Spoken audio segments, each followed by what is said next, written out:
What people like or don't like is none of my business. I feel like I'm making purely my own music now, which feels pretty cool, you know? Sometimes people are like, oh, my record would be so much cooler if I paid so-and-so to master it, or if I could get this gear, or if I could do that. And I think a lot of the times you just want somebody to be like, hey man, I listened to that thing you made and I really liked it. Tyler Pursel is a guitarist, keyboardist, and producer with one foot in the world of top 10 hits and the other in wildly adventurous ambient and experimental music. He's been the touring keyboardist for the rap rock band Gym Class Heroes for nearly 2 decades, though in recent years he's released a series of exquisite ambient albums as a solo artist and as one half of the duo Earthroom. Tyler's new solo LP, In the Pasture of Obsolete Suns, is coming out in July on Mystery Circles. You're hearing that now. But how did a lifelong introvert get so good at collaborating? Why did he sell all the musical gear he had only to start over from scratch? And what's the secret to finally sounding like yourself as a musician? I talked to Tyler to find out. I'm Stephen Boykevich, aka Good Sunset, and this is Slow Fade. Conversations about finding meaning, building community, and making art that matters in a digital age. We're just getting started, so leaving a review if you dig it and sharing it with a friend makes a huge difference. Quick note, if you're subscribed to us through Apple Podcasts, please check the show notes and click on the link that says Correct Apple Podcasts Feed. Make sure that's the one you're subscribed to. There is a duplicate feed out there that I'll be taking down soon, and I don't want to lose you. Thanks for listening.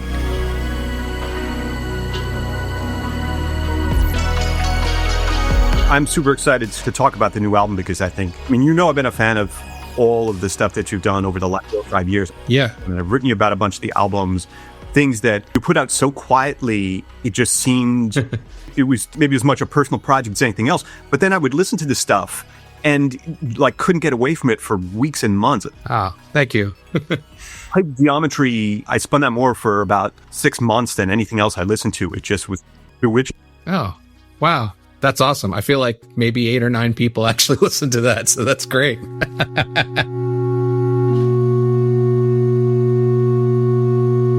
That one was super secret. I made that. Yeah, I did that all in a day. It was just like it was like a conceptual idea, and it was based around, I was just toying around. I made a sound. I was like, this is such a good sound. Like, this is such a very dialed organ reverb combination. It was pretty deep. It was like stacks of different sampled instruments and physical modeling things to get this very specific sort of thing.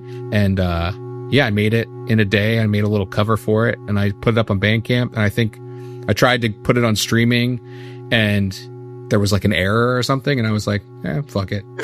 So it lives purely on Bandcamp. I think it's the only release I have that lives purely on Bandcamp. It's primarily the Modart software. They make organ tech and piano tech. They're prohibitively expensive pieces of software, but they also allow you to download a demo that goes silent after like 40 minutes. And then you just have to tap this button and the clock goes back up and it starts over again. They're great. Piano tech's incredible too. I use that on a lot of the Earthroom record and some of the more recent stuff I've been doing.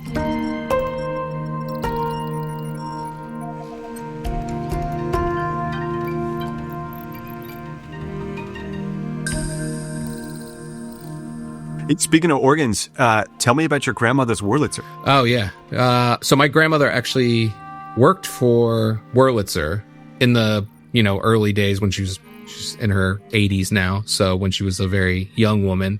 So she worked for Wurlitzer and she got like a pretty big discount. So she has, there's literally a room of her house that has like a giant Wurlitzer console organ in it. It's got like 3 key beds, foot pedals, and it's got all the like simulated stops and stuff. Like it's like a pipe organ.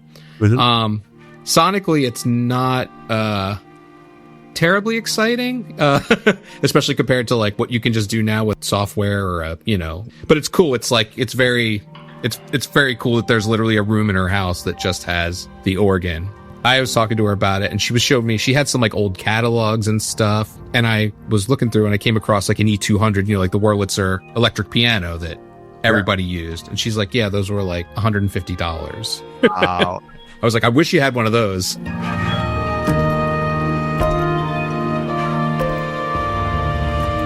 Did you get any of your musical background from her? Not a ton.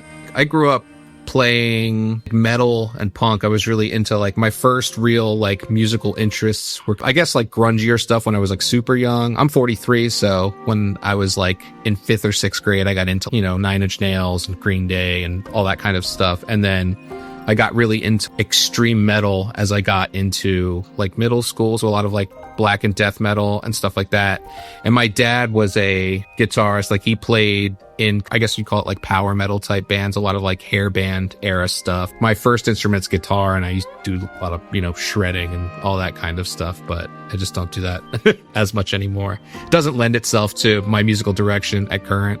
If you needed to shred still, could you? Oh yeah, absolutely. Yeah. It's very fun to like, I play music with people, or I play shows with people or something, or I forget who I was hanging out with, but somebody had a guitar and I was like, can you roll around a guitar? And they were like, yeah. And I was playing like Hot for Teacher or some shit, like doing like the tapping intro. They're like, what the fuck? I'm like, yeah, that's where I come from. We're shredding Dark Horse. Yeah. I love it.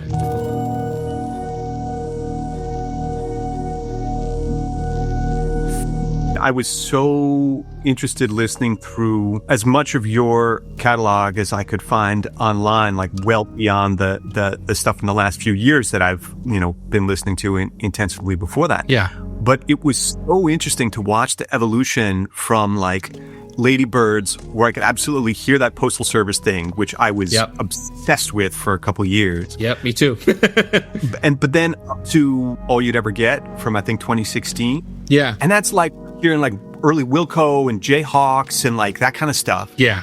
And then all of a sudden, a couple years later, you've got this like explosion of the semi-generative stuff and these deep ambient sounds. And tell me a little bit about that evolution. I guess like around 2006 or so, I got really into recording, and that became like my primary interest. Was like I had saved some money and I had enough stuff to like get some studio gear. And I'd always played in bands, and I'm a bit tough to be in a band with, admittedly. I know how I want stuff, and sometimes I don't know how to communicate that in a way that's palatable for everybody, I guess. But as soon as I figured I could record, I was like, oh, I can play everything myself, and I can make any kind of record I want. And also around that time, I was primarily touring and doing like music director and aux musician work.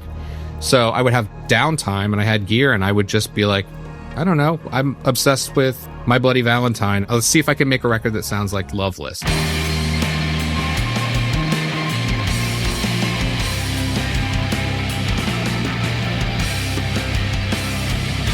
Yeah, I would do like a super hard deep dive on the internet about what gear were they using, what were they doing. Sometimes I'd buy some gear, but sometimes I'd be like, all right, well, what approximation of that can I do with the things that I have? And I just got really into the idea of production and making stuff sound cool and figuring out like, why does that sound like that? What is that guitar tone? What is that synth tone? And I kind of just like dipped in and out of different things that I was interested in without really starting. I used to have to start bands to do that, and I used to have to pay somebody at a studio to like record those bands, and then you'd have to like inevitably get all those people together and play shows and do all this stuff. And I'm pretty naturally an introvert. Like I like interfacing with the computer and the instruments, not so much the people. So it was just like, as soon as I found that, it was like and I'd recorded on like 4-track and stuff when I was like super young, but that was kind of, at that time, I wanted everything to sound like the CDs I heard, and it didn't. Except, you know, by the time you get a computer, you figure a couple things out. Like, I'm sure, you know, you record yourself, I'm sure you realize like, well, I can record things that sound like things that I hear now, or at least close to, you know, much more so than when we were 15, 16 years old.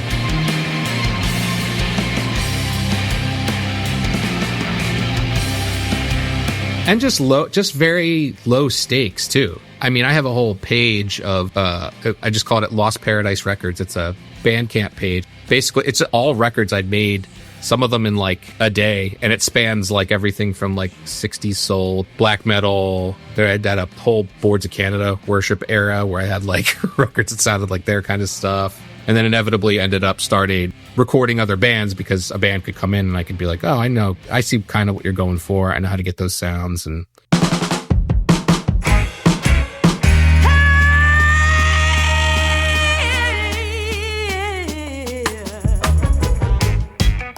before we get to that sort of like intense ambient phase, I'm curious, you talk about feeling like an introverted person and being most comfortable sometimes. When you got a little bit of that remove, how do you balance that with what's got to be a really intensive experience of touring with Gym Class Heroes? It's interesting. With Gym Class Heroes, at least at this point, I mean, I've known Travis for 20 years, and I do feel like he knows me and he knows my personality and he knows that I do a great job and he accepts me as I am.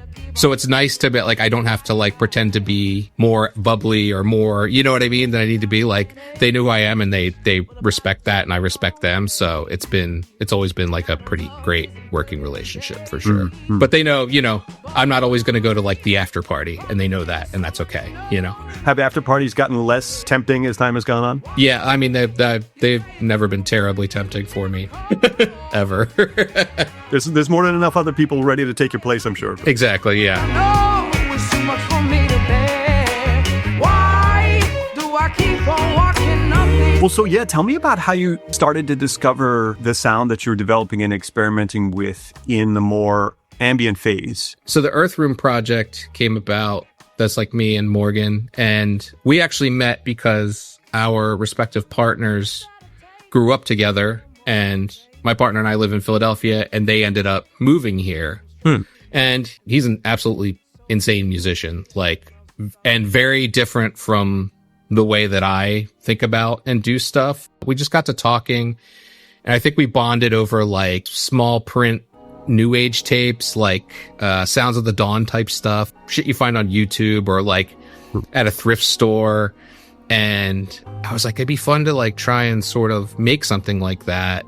And he was like, I'm down into it. I was like, maybe you can play like violin will be kind of like the lead on it, and I'll just do analog bleeps and bloops, keeping with the cheese of it all. It's like, oh, there has to be like a rainstorm in every song. There has to be hitting all the tropes of that sort of not quite cool ambient, just above Hallmark level new age kind of stuff. So we made a record like that.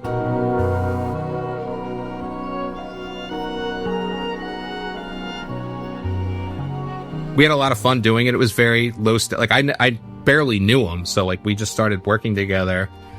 And for me, again, like I said, collaboration's always a bit challenging, but he comes from like the world of, I guess, like improvised live experimental music. So he's a crazy violin player. He also has a very good, like basically classical level understanding of music, which I do not have, but I have a very strong knowledge of, production, sound design, and stuff like that. So it was really cool for me to be able to like do some keyboard stuff, but then like, I was like, oh, it'd be cool if this could be like a weird jazzier kind of Harold Budd thing, and he'd get on piano and he'd just know what I was talking about and could do that. Or, oh, let's record 8 layers of your violin, play a different harmony each time, and he can just do it without thinking about it. And so it was really cool to have somebody else to work with on stuff like that. There's a thing in Philly they do, put on by Great Circles, who are like an awesome record store here. And Justin, one of the purveyors of that place, puts on like tons of, like they did a listening party for the new Boards of Canada record, but they do this thing called Passages, where it's like they have access to this church, and the guy Alex who runs sound has these like gorgeous Klipsch La Scala speakers, and they have some other friends called Clip Collective who will they mapped the entire church, and they do projections, and they have 3 people come and play an hour set. So Morgan and I went to one of those. This record came on. I was like, what is this? I was like, this is insane. He was like, yeah, what is this? What are we listening to? And we Shazammed it. And it was Visible Cloak's Freakways collaboration with like Yoshio Ojima. That became My Desert Island. We listened to that and we went up to get a drink afterwards. And I was like, I want to do something like that. Slightly neoclassical, but future leaning, more maximalist than that record is for sure. But the sonics and the mood and everything about that record, I just became obsessed with. And that was kind of like the huge inspiration behind the next Earthroom record. That one record kind of like literally shifted the direction of what we were kind of doing, which was really fun. So then, I got super into that for a while. I actually ended up going to France and doing like a workshop with them. And now they're like contemporaries and friends that I text and be like, what did you use on this? I actually have a record that's complete of music that was designed for spatial audio, because Ryan from Visible Cloaks has a label that puts out specifically spatial recordings on Blu-ray. So I did an album for his label. I'm not sure when that's coming out exactly, but pretty cool too. Interesting process.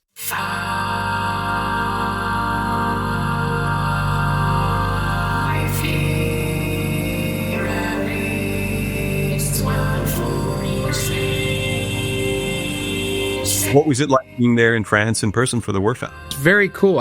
It worked out that I was on tour for like 3 months. The tour ended, and I literally, like, the day the tour ended, I flew to France to do this workshop. And as I said, I'm pretty, introverted. So I had to go stay in a house in the mountains of France with 10 or 12 people I didn't know. And these dudes. And the first night I was like, I don't know, man, I don't know if I should have done this. And then by the end of the second day, I was like, this is without a doubt one of the coolest things I've ever done in my life. And now, like, through that, I made a lot of friends, and like we still all talk to each other and stuff. But yeah, those guys are incredible.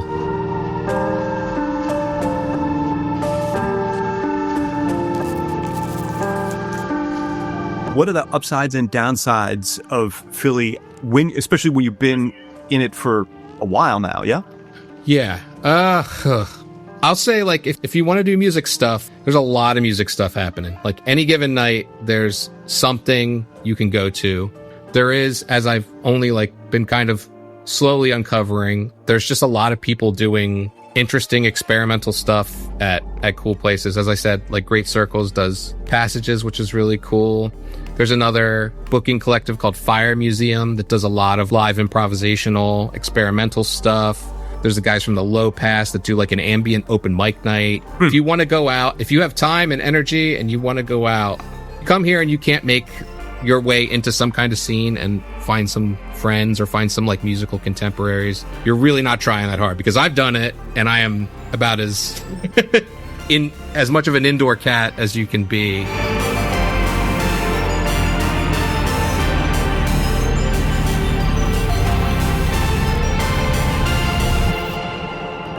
But yeah, it's really cool to, like, there's a lot of opportunity to do cool stuff if you're just literally willing to leave your house, which is pretty cool. Living here is weighing on me a bit. My wife and I are moving to Detroit. We have some friends out there, so I'm anxious to go out there and see what it's like out there for a while. Just for a change of scene, or was it starting to feel small? It's more so the living and aging, and I believe Philadelphia is the largest, poorest city in the country, and with after COVID, it's just very difficult. She's also from the Midwest, and I've lived on the East Coast my entire life. I always say when we go out there, I'm like, I breathe better, my shoulders are less tight, and I was like, I wonder what life's like when your baseline of existence isn't just some level of agitation. And I feel like that's a very East Coast thing. It's very tight, small cities, we're on top of each other, everybody's trying to get where they have to get, everyone else be damned. And especially doing ambient music and stuff now, I feel like I meet a lot of people, and they're peaceful, and they're representing that sort of ideal, and I'm like, I want to be that guy, I want to wear the flowy shirt and like sit on the fucking beach and like play with my little synth or something and be, I don't know, like at peace more. And it's just the lifestyle here does not match that. What would it be like if I felt like my music sounds like? Yeah, exactly. Yeah. So that actually is something I was curious to ask about. Just in the notes to a handful of your recent releases, you've mentioned using the music in part as a way to deal with the unbelievable chaos of recent years. Yeah, sure. But I'm really struck by how in those albums, and like a walled garden never grows is such a great example of it. You can feel the tension, you can feel some struggle in it, but it's also overwhelmingly beautiful. You have this work that's coming out of great turmoil and frustration with what's happening in the country and around the world. But the frame you put around it is a walled garden never grows, which just by itself is this like beautiful, contemplative, wise statement. Thank you. You can feel it in the music too.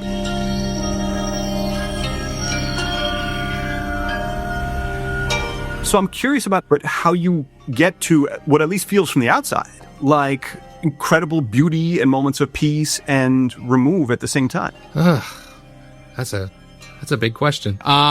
With that one in particular, okay, so that was very similar to the organ record I made for Pipe Geometry too, where it was like I was sort of toying around with this specific sort of sound set, and I was getting into like wild intonations and stuff like that, and I felt like the tonality of the sort of like main string type patch on that, it felt like, that's the thing with intonation, right? Like when you're playing in a set intonation or some like an alternate one, there's going to be things you play that's like, oh, that's very nice. Like, wow, the fifths are really clear on that. Mm-hmm. But other things that you might naturally go to are going to be a little detuned because it's stretched.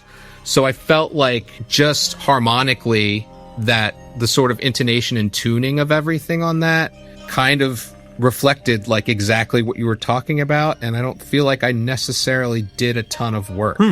A lot of that record in particular is based on, I would kind of just do an improvisation that was like a minute or two long, and then I would lock it to a scale, randomize the key, randomize chance, like make it really semi-generative after the fact, and let chance operations of notes, chance velocities, chance lengths. And then so it was like I played something and then somebody kind of like interpreted it.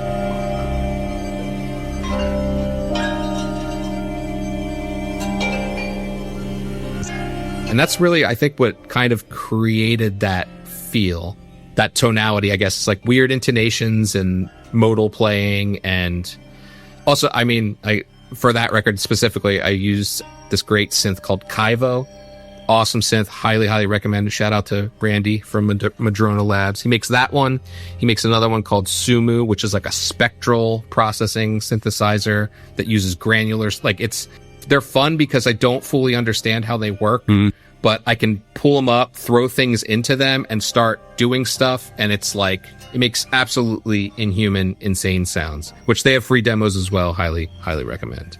And at a personal level, does the music help?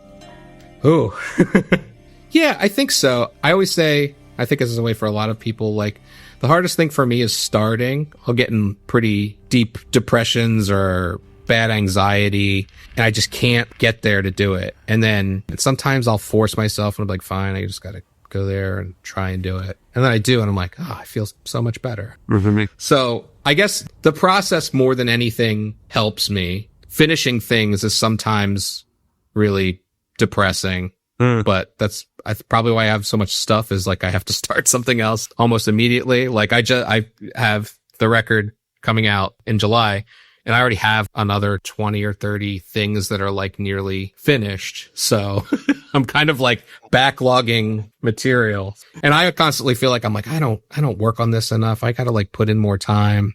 And then I'm like, I have 30 things that are, almost finished.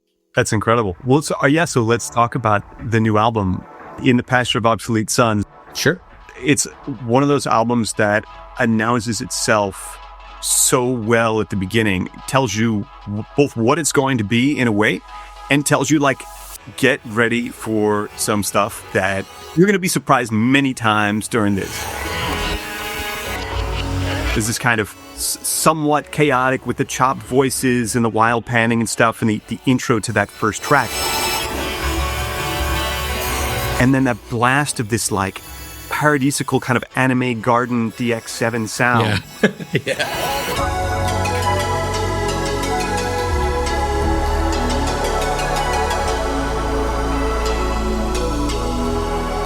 I sat back in my chair. I was like, what's he doing? I mean, just instantaneously, I was like, I'm in, and again, and then it goes all these fascinating places. So tell me about where the album came from. So it's the first thing I've made where I feel like some people are highly, highly conceptual, and they really like think about what they're doing and what the sounds mean and how it all connects to some storyline that maybe only exists in their brain, but they really like think about it. And I feel like mine is more like when I conceptualize, it's, I don't know, like a 15-year-old girl's Pinterest board or something. It's just like, ooh, I like that. I like that. I like that. I don't think it too deeply about why or what it is, but influences wise, I got super into One of Tricks Point Never. I've always been a massive Boards of Canada, Autechre fan, and then Visible Cloaks. And I always liked them when I'd make stuff and I'd have those artists or those sort of ideas in mind. I always kind of, for whatever reason, kept them sort of separated because I feel like they're also such like one specific voice kind of artists that live in their own world that aren't necessarily a part of any direct genre per se. And I sort of was like, well, I like all those things. Like, what if I just let all of those things like fucking play in the same sandbox?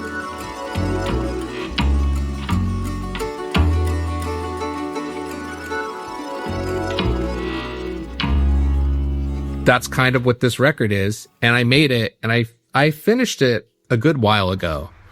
And then I kind of just keep them on my phone. And when I'm driving to work or something, I'll like listen to stuff for like a couple months to see. And then I hated it. I was like, I don't know. I don't like this. And I sent it to like a friend of mine and he was like, what are you talking about? He's like, this is insane. He's like, the first song is insane. I was like, yeah. I was like, okay. And I played it for some other people. I started thinking about this concept. What people like or don't like is none of my business.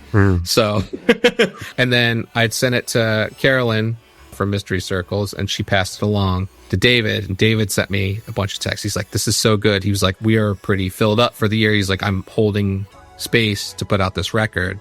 And like you talked about the first track when it kind of like opens up and gets, I loved your description of it, by the way. I made like the little TV commercial thing that I put on Instagram and it had a different song in there. And David's like, it has to be that you have to use that riff from the first song. And I was like, all right, yeah. So I changed it. It's the first thing I've made where I feel like this feels very specifically like my voice and what I want to be doing. And I feel like there's elements of all the stuff I did before in it. And yet it feels like its own thing, which is something I've been grasping at for a long time. And I definitely don't want to say that I've gotten there because, you know, it's a never ending journey, of course.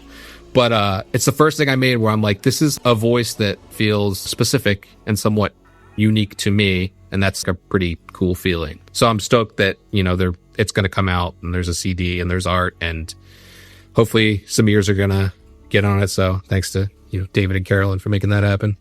It seems like Mystery Circles is the perfect place for it. Yeah. Yeah. I love those guys.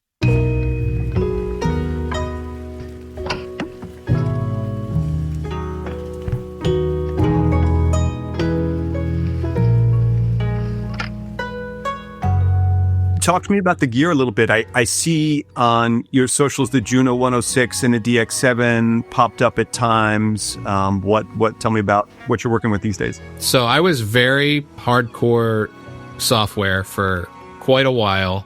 I owned like some stuff in the past, but I was like, I don't need all this stuff. And then we finished the whole second Earthroom record was all software stuff. And then I had some synths before that and I was like, I don't need this. I got rid of all of it.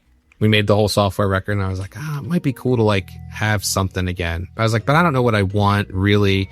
And I want something that's like more future leaning. I found an Expressive E Osmos used and I was like, this thing seems as futurist as you can get. So I got that and I dabbled around with it. I was like, oh man, I was like, it's cool to like play something again. It's cool to like have MPE control. I was like, it's just cool to like not have my face in Ableton for like a little bit. It's probably really healthy too, right? So I got that.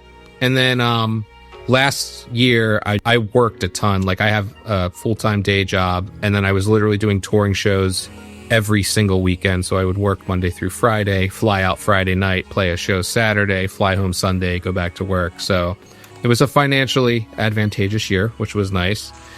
And I came across a guy selling a Juno 106 and a DX7. I hit him up. I was like, would you do this for both of them? And he was like, yeah, can you come today? I was like, yeah. Now I'm buying synths. So I have that. those guys. I have like a little Roland SH-101. I just got the Behringer Oberheim clones. Actually, I got both the Behringer Oberheim clones. And I just got an Akai S1000 like vintage sampler the other day. Now I'm just in acquisition mode. I'm trying to slow down because right now, same situation, a lot of work, and we're trying to move. So there's like a pile of gear just off camera in the boxes waiting to be toyed with. Do you think you'll wind up in a hybrid space where you'll be doing some of the software and some of the classic synths together? Definitely. What I found that I like to do is, so I have a studio that's like 4 blocks away from where I live right here. It's been cool, but as soon as I started to get busy, again, like I said, the hardest part is getting over that hump of like getting in the room. And now the room, instead of being downstairs, is like 4 blocks away and it's 90 degrees out. And so getting down there has proven difficult. When I do go down there now, I really make it a point to like work on hardware. So a lot of the newer stuff I'm making is starting from hardware, and then I'll bring it home, and then I can sit, like on the couch with my wife and work on use Omnisphere or like software stuff. I've had this workflow of like starting from a hardware place and then finishing and mixing at home with like software and other little addendums to that. Oh, that's great. You get the best of both worlds. Yeah, I think it's been cool. There's definitely always going to be some advantages to both sides of things, but the Juno really, like, I got a Juno 106, and you turn that thing all the way up and you turn the portamento all the way up and hit like a massive THX chord, and I'm like, the plugin does not do that. It does not sound like that. You wouldn't dissuade me from saving up for a Juno? Oh, no, absolutely not. I feel like I got lucky on that, but I feel like if you're going to own one, own that one. Nothing, I don't know why, and I played Prophets and other things, but something for me anyway, it always sounds exactly how I wanted it to sound with minimal anything. Like, it's all right there. It's not complex, but I love it. I absolutely love it. Juno forever. I lucked out with this one because it just had the battery replaced, it had all the voice cards replaced, and my now absolute favorite thing about it, which if you get one I highly recommend, is the port where you can plug like a tape in to load patches onto it.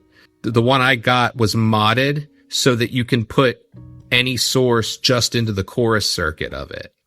So basically all my mono synths run through the Juno now to be, if I want them stereoized, through the Juno chorus, and it's incredible. You can plug a guitar into it. Yeah. That's fabulous.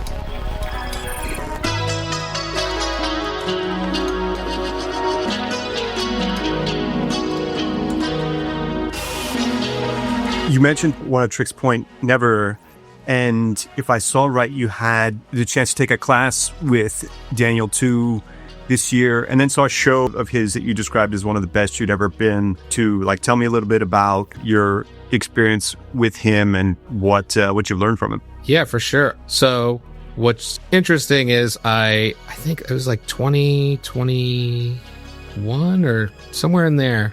Essentially, I played a record of mine for a friend of mine. She's like, this sounds kind of like One O Trick's Point Never, but like more ambient. I'm like, I don't know what that is. I've never heard that. And then I forget what I checked out. I think Again was the first record of his I listened to. And I was like, whoa, this is like pretty wild. And then I sort of just found my way through the other records, and some of it I was like, I don't get this. And then I don't know what happened, but something sort of just fell into place where I all of a sudden understood all of it. And then I got into like his side projects and like the Ford and Low Patent record, which is like maybe one of the best 80s style inspired records I've ever heard. Yeah, those are my religious texts. Like, every one of his records has something about it that I'm just like, I don't know how he did this. Particularly Age of is probably my number one favorite for sure, but he has such a like molecular level understanding of like every aesthetic and harmonic choice. Like, I love how collaged and insane his stuff can sound, but also how like somehow nothing ever feels out of place. And I try to make that happen for myself, and I'm like, this is all right. But like, he really like everything is like panned in the perfect position. Nothing's like, that's good enough. Every single element of it sounds insane. And after taking a little class with him, I didn't get to ask him anything, but wanted to learn more. And he's like, it's never ending iterative process. Some of these songs have 60 versions. And sometimes if you heard the first version, you wouldn't even know it's the same song. And I can't define what it is. He's like, but I know it when I hit it. I kind of feel the same way. It's not highly conceptual for me, but I have some things that I made that I'm like, this is something I'm proud of and I think is really good. But I can't really articulate that clearly to another person. It's just sort of just abstract thing that lives within my mind that I hit or didn't hit, you know.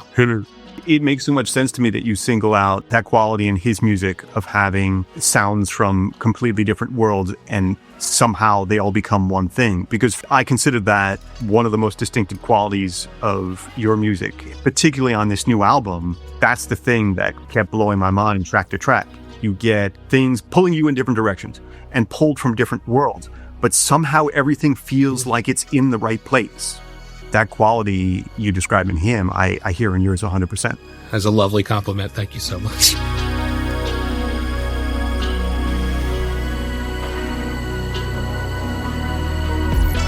I mean, I really love just conceptually now the idea of juxtaposition. And as I said, like over the whole time I've made music, I've done so many different kind of things. I like so many different kinds of things, but for whatever reason, when I would like make these records, they would almost be these sort of exercises in coloring in a certain set of lines based on what it is or what it's supposed to be. I don't think that's necessarily bad. I think I learned a lot from doing that, from making extreme metal records and punk records and like producing hip hop. There's skill sets that you learn from doing those things that are translatable.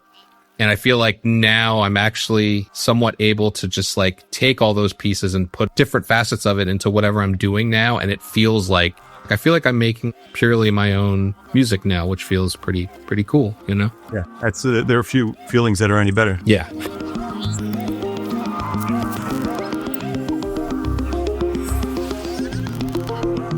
Is there stuff you're listening to these days that you're particularly excited about? I've been trying to get into techno a little bit. I don't know how well it's going. There seems to be a wide net on what people consider techno, I guess. But I've been really into John Hopkins lately and Lorne. Mm-hmm. Obviously, new Boards of Canada, new Visible Cloaks record, John Hassel, Harold Budd. I kind of have like a couple schools of records that I just retreat to all the time. And every now and then, like, something pokes through. Church Andrews and Matt Davies, if you've heard any of their work, big fan of his percussive stuff, really good. I don't want to take up too much more of your time, but you mentioned in a few places creative consulting, and I was curious what that experience has been like. So I kind of thought of it as like somewhere between, I don't want to say like therapy and mixing and mastering, but just talking to people before directly involving yourself in the technical aspects of what they're doing and seeing if that's what they need, or if they just, after putting out some records now, you know, having this stuff come out on Mystery Circles, it's put a bit more ears on my stuff. And people have sent me really nice messages about music I made. And I was surprised how much that helped me to then feel really good about what I'm doing. Sometimes people are like, oh, my record would be so much cooler if I paid so-and-so to master it, or if I could get this gear, or if I could do that. And I think a lot of the times you just want somebody to be like, hey man, I listened to that thing you made and I really liked it and it made me feel whatever. And it's like, that's what it is. I've gotten to, like I said, work with a couple people who I really admire. I did the Visible Cloaks camp. I was like, can you show me the Ableton session for this? I'm like, what does that sound? He's like, oh, it's the stock Ableton electric piano. I'm like, shit. I was like, I have that. Why doesn't mine sound like that? Because like my ears don't sound like that and your ears don't sound like that. Mm-hmm. And like chasing that sort of thing, I think it's how we find ourselves and our own voice, a little bit of mimicry and impression. Through that, you know, there's a through way that gets you to another place that's like a little more fully realized, a little more honest. You're talking about something really deep. Stuff we chase through gear or the right mixing or mastering engineer or something like that. Like, that's going to make the difference. But half the time what we're looking for is connection. Through the music, but like that connection. Yeah. The last thing, you're touring with a big band that everybody knows, does huge numbers, and then you've gone so deep and made such beautiful music in what's a relatively narrow niche. I wonder if there's any tension for you between those two worlds. It's never been a major concern. I mean, literally, a lot of the older records I made, like, it just felt good to make a record and finish it and, like, make some cover art and, like, throw it on Bandcamp, and then to, like, go on my Bandcamp and be like, oh, there's a body of work there. And that felt really cool. We don't fully create inside of a vacuum. Maybe some people do, but I don't not want people to hear my music, but I also know it's an attention economy now, and I don't know if the work it takes to really, like, dive in super hard is going to, like, result in that many more people hearing what I have to say. And the problem is also that doing that work takes away from the time that I have that's already limited to create the work in the first place. So I've really kind of leaned more into just creating work and not concerning myself too much with that. I tried to do, like, a lot more Instagram stuff earlier on and do, like, some performance videos and stuff. And I couldn't keep up with it. And I saw a little boost in things when I was doing more. But I also feel like everything cool that's happened for me making my own music as a result of making this music is from, like, going a couple places and meeting a couple people. I went to shows and met, like, the Great Circles people, and then we got asked to play Passages, and I played Passages twice now. I met Carolyn, and Carolyn introduced me to David from Great Circles, and then Great Circles put out our records. Yeah. And I feel like I'm of an age that's how everything used to happen. You know what I mean? And I'm not saying there definitely isn't a benefit to being on the internet and promoting yourself, because there is, but the gains that I've gotten that feel the best and that I'm the most proud of are from sticking my neck out a little and just meeting people and going to stuff. And that's the thing, like, using Instagram in that way. We met through talking on the internet and, like, checking out each other's music, and, like, that's really cool. But there's, like, an actual conversation, you know, just, like, conversing with people and reaching out makes all the difference. Absolutely. Absolutely. And I think most of us are dealing with finite time and resources to even do our art if we're also want to live and have a place to sleep and breathe and a car to drive and, like, whatever. Part of the reason we're moving, the cost of living and things like that will be significantly cheaper in the Midwest, and it's going to free me up. I can say no to some jobs here and there, and I can work on my own stuff, and I can go for walks and do all the things that feed the part of you that you're supposed to be feeding the most, that's probably the most malnourished. I can't wait to see you in your Rick Rubin mode. Yeah, just get all peaceful.